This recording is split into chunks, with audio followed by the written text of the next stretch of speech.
नमस्ते। हीअ आकाशवाणी आहे। हाणे तव्हीं अनिल वंझाणीअ खां ॿुधंदा सिंधीअ में ख़बरूं। सभ खां अवल ख़ासि ख़बरूं। प्रधानमंत्री नरेंद्र मोदी जो साइप्रस जी राजधानी निकोसिया जे राष्ट्रपति भवन में रस्मी स्वागत कयो वियो। प्रधानमंत्री नरेंद्र मोदीअ चयो त साइप्रस जो नज़रियो 2035 ऐं भारत जे 2047 ताईं विकसित भारत जो नज़रियो हिकु जहिड़ो। साइप्रस प्रधानमंत्री नरेंद्र मोदीअ खे ओज जे नागरिक सम्मान grand cross of the order of Makarios third सां नवाज़ियो। प्रधानमंत्री नरेंद्र मोदी साइप्रस जी कामयाब यात्रा मुकमल करे अॼु शाम कैनेडा लाइ रवाना थियो। सरकार अॼु आदमशुमारी ॻणप कराए वञण जो पधरनामो जारी कयो आहे। उत्तर प्रदेश में अमरोहा जे रज़बपुर थाना खिते जी हिकु पटाखा फैक्ट्रीअ में थियल धमाके में 4 महिलाऊं फौत थियूं ऐं 6 खां बि वधीक माण्हू ज़ख़्मी। गृह मंत्री अमित शाह राज्य जे राहत कमिश्नरनि खे चयो त ईंदड़ 90 ॾींहनि जे अंदरि हर हिकु ज़िले जे लाइ आपदा इंतज़ाम योजना तयारु कनि। बॉम्बे स्टॉक एक्सचेंज जे सेंसेक्स में अॼु 678 अंग ऐं नेशनल स्टॉक एक्सचेंज जे निफ्टीअ में 228 अंगनि जी वाधि। आबहवा महकमे अॼु सामूंडी कर्नाटक, कोंकण ऐं गोवा में मुख़्तलिफ़ जायुनि ते तेज़ बरसात जा आसार ज़ाहिर कया आहिनि। हाणे ख़बरूं तफ़सीलवार ॿुधंदा। प्रधानमंत्री नरेंद्र मोदीअ जी साइप्रस जी तवारीख़ी मुसाफ़िरीअ जे ॿिए ॾींहुं राजधानी निकोसिया जे राष्ट्रपति भवन में उन जो रस्मी स्वागत कयो वियो।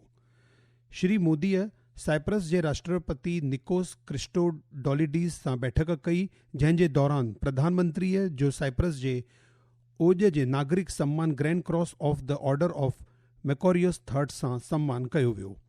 हिन सम्मान ते शुक्र अदा कंदे श्री मोदीअ चयो त इहो सिर्फ़ हुन जो न पर सॼे भारत जी जनता जो सम्मान आहे। श्री मोदीअ जी इहा यात्रा साइप्रस में गुज़िरियल 2 ॾहाकनि में कंहिं बि भारतीय प्रधानमंत्रीअ जी पहिरीं यात्रा आहे।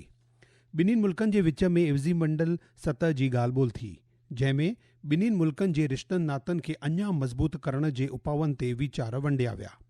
इन ॻाल्हि ॿोल्हि में वापार, सीड़प, बुनियादी ढांचा ऐं तकनीक जहिड़नि मुख्य मुद्दनि ते चर्चा थी। प्रधानमंत्री नरेंद्र मोदीअ चयो त साइप्रस जो नज़रियो 2035 ऐं भारत जे 2047 ताईं विकसित भारत जो नज़रियो हिकु जहिड़ो आहे। प्रधानमंत्रीअ चयो त ॿई धुरियूं जल्द हिकु तयारु समझौतो पूरो करण जे लाइ राज़ी थियूं आहिनि।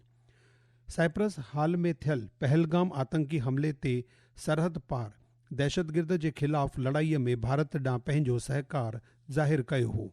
ॿिन्हिनि नेताउनि हमलनि में नागरिकनि जे क़त्ल जी निंदा कई ऐं आतंकवाद खे कॾहिं बि बर्दाश्त न करण जी भारत जी नीतिअ खे बि दोहरायो। प्रधानमंत्री नरेंद्र मोदी साइप्रस जी कामयाब यात्रा मुकमल करण खां पोइ अॼु शाम कैनेडा जे कनानाकिस जे लाइ रवाना थियो। कैनेडा जे प्रधानमंत्री मार्क कार्नी जी कोठ ते 2 ॾींहनि जी यात्रा जे दौरान श्री मोदी G7 शिखर सम्मेलन में हिसो वठंदो ऐं बाहिमी बैठक बि कंदो। प्रधानमंत्री लगातार 6 भेरो G7 शिखर सम्मेलन में हिसो वठंदो। सरकार अॼु आदमशुमारी ॻणप कराए वञण जो पधरनामो जारी कयो आहे। गरू वज़रात जे पधरनामे में चयो वियो आहे त लद्दाख, जम्मू कश्मीर, हिमाचल प्रदेश ऐं उत्तराखंड में आदमशुमारी ॻणप 1 अक्टूबर 2026 खां कराई वेंदी। उत्तर प्रदेश में अमरोहा जे रज़बपुर थाना खिते जी हिकु पटाखा फैक्ट्रीअ में थियल धमाके में 4 महिलाऊं फौत थियूं ऐं 6 खां बि वधीक माण्हू ज़ख़्मी थिया आहिनि। मकानी पुलिस ज़ख़्मी महिलाउनि खे इलाज जे लाइ वेझो आयल अस्पताल में भर्ती करायो। हादसे जे सबबनि जी जांच जे लाइ हिकु कमेटी बणाई वई आहे।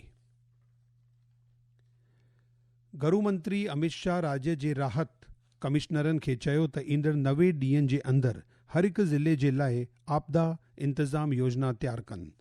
अॼु नई दिल्लीअ में राज्यनि ऐं मरकज़ी ज़ैरसह प्रदेशनि जे राहत कमिश्नरनि ऐं आपदा मोचन टुकड़ियुनि जे सम्मेलन खे ख़िताब कंदे श्री शाह चयो त मुसीबतुनि सां निपटण जे लाइ ज़रूरी आहे त ज़िला सतह ते आपदा इंतज़ाम योजना तयारु कई वञे। गृह मंत्रीअ चयो त आबहवा बदिलाव ऐं वधंदड़ आलमी गर्मी पद दुनिया खे आपदाउनि जे बारे में चिंता में विधो आहे। इहे ख़बरूं तव्हीं आकाशवाणीअ तां ॿुधी रहिया आहियो। वधीक ख़बरुनि लाइ तव्हीं असांजी वेबसाइट www.newsonair.gov.in खे फॉलो करे सघो था। कीमियाई ऐं बाण मंत्री अनुप्रिया पटेल चयो त विश्व सिहत संगठन द्वारा इस्तेमालु थियण वारियूं कुल वैक्सीन जो 70% भारत खां हासिल थींदो आहे। अॼु नई दिल्लीअ में भारतीय फार्माकोपिया कमीशन द्वारा मुंतज़िम ॿिए नीति निर्माताउनि जे कार्यक्रम जे मूर्ति इजलास खे ख़िताब कंदे श्रीमती पटेल चयो त प्रधानमंत्री नरेंद्र मोदीअ जी अॻुवाणीअ में भारत सस्ती सिहत सेवाउनि जे लाइ हिकु आलमी मर्कज़ जे रूप में उभरियो आहे।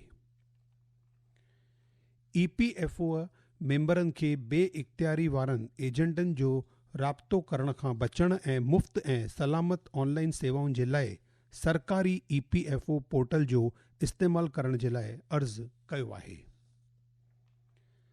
गुजरात जे अहमदाबाद हवाई जहाज़ हादसे में हेल ताईं 99 फौतियुनि जा DNA सैंपल मिली चुका आहिनि। इन्हनि मां 64 फौती शरीर कुटुंबियुनि खे ॾिना विया आहिनि। सिविल अस्पताल जे additional superintendent doctor Rajnish Patel ॿुधायो त जिन माण्हुनि जा DNA मिली चुका आहिनि हुननि सभिनी जे कुटुंबियुनि खे ॼाण ॾिनी वई आहे। इन विच में गुजरात जे अॻूणे मुख्यमंत्री विजय रूपाणीअ जो फौती शरीर काल्ह शाम DNA मिलण खां पोइ अॼु उन जे कुटुंब खे सौंपियो वियो। कुटुंब फौती शरीर खे राजकोट खणी वञी रहियो आहे। अॼु शाम अंतिम संस्कार कयो वेंदो। विजय रूपाणी 2016 खां 2021 ताईं गुजरात जो मुख्यमंत्री हो। दिल्लीअ जे पहिरें मुख्यमंत्री चौधरी ब्रह्म प्रकाश जी 107वीं जयंतीअ जे मौक़े ते अॼु दिल्ली विधानसभा में श्रद्धांजलि समारोह मुंतज़िम कयो वियो। दिल्ली पुलिस भारत में गैर क़ानूनी तौर रहंदड़ 36 बांग्लादेशी नागरिकनि खे पकड़ियो आहे। दिल्लीअ जे उत्तर ओलह ज़िले जे विदेशी सेल जी टीम इन्हनि बांग्लादेशी नागरिकनि खे पकड़ियो आहे, जंहिंमें 19 बालिग ऐं 17 ॿार शामिल आहिनि। इहे बांग्लादेशी नागरिक बिना कंहिं जाइज़ यात्रा जे दस्तावेज़नि, वीज़ा या परमिट जे दिल्लीअ में रहियल हुआ। पुलिस उन्हनि वटां 13 बांग्लादेशी नेशनल कार्ड्स बरामद कया आहिनि। पुलिस ॿुधायो त राष्ट्रीय राजधानीअ में गैरक़ानूनी रूप सां रहंदड़ बांग्लादेशी लॾे वेंदड़नि यानी प्रवासियुनि जी सुञाणप करण ऐं उन्हनि खे पकड़ण जे लाइ ख़ासि मुहिम शुरू कई वई आहे। ICC 2025 ICC महिलाउनि जी वनडे इंटरनेशनल वर्ल्ड कप जे मुकमल स्केड्यूल जो ऐलान कयो आहे, जेको 30 सितंबर खां 2 नवंबर ताईं भारत ऐं श्रीलंका में खेॾियो वेंदो। बॉम्बे स्टॉक एक्सचेंज जो सेंसेक्स अॼु 678 अंग वधी करे 81,796 ते बंदि थियो ऐं नेशनल स्टॉक एक्सचेंज जो निफ्टी बि 228 अंग वधी करे 24,947 ते बंदि थियो। आबहवा महकमे अॼु सामूंडी कर्नाटक, कोंकण ऐं गोवा में मुख़्तलिफ़ जायुनि ते तेज़ बरसात जा आसार ज़ाहिर कया आहिनि। छत्तीसगढ़, गुजरात, केरल ऐं उत्तर ओभर राज्यनि जे कुझु हिस्सनि में बि ईंदड़ 2 खां 3 ॾींहनि जे दौरान ज़बरदस्त बरसात जा इम्कान आहिनि। महकमे अॼु बिहार, छत्तीसगढ़, केरल, माहे, लक्षद्वीप, मध्य प्रदेश ऐं राजस्थान में 50 खां 60 किलोमीटर फ़ी कलाक जी रफ़्तार सां हवा हलण ऐं गजगोड़ सां गॾु छंडा पवण जा आसार ज़ाहिर कया आहिनि। हाणे ख़ासि ख़बरूं हिकु दफ़ो वरी ॿुधंदा। प्रधानमंत्री नरेंद्र मोदी जो साइप्रस जी राजधानी निकोसिया जे राष्ट्रपति भवन में रस्मी स्वागत कयो वियो। प्रधानमंत्री मोदीअ चयो त साइप्रस जो नज़रियो 2035 ऐं भारत जे 2047 ताईं विकसित भारत जो नज़रियो हिकु जहिड़ो। साइप्रस प्रधानमंत्री नरेंद्र मोदीअ खे ओज जे नागरिक सम्मान grand cross of the order of Makarios III सां नवाज़ियो। प्रधानमंत्री नरेंद्र मोदी साइप्रस जी कामयाब यात्रा मुकम्मल करे अॼु शाम कैनेडा लाइ रवाना थियो। सरकार अॼु आदमशुमारी ॻणप कराए वञण जो पधरनामो जारी कयो आहे।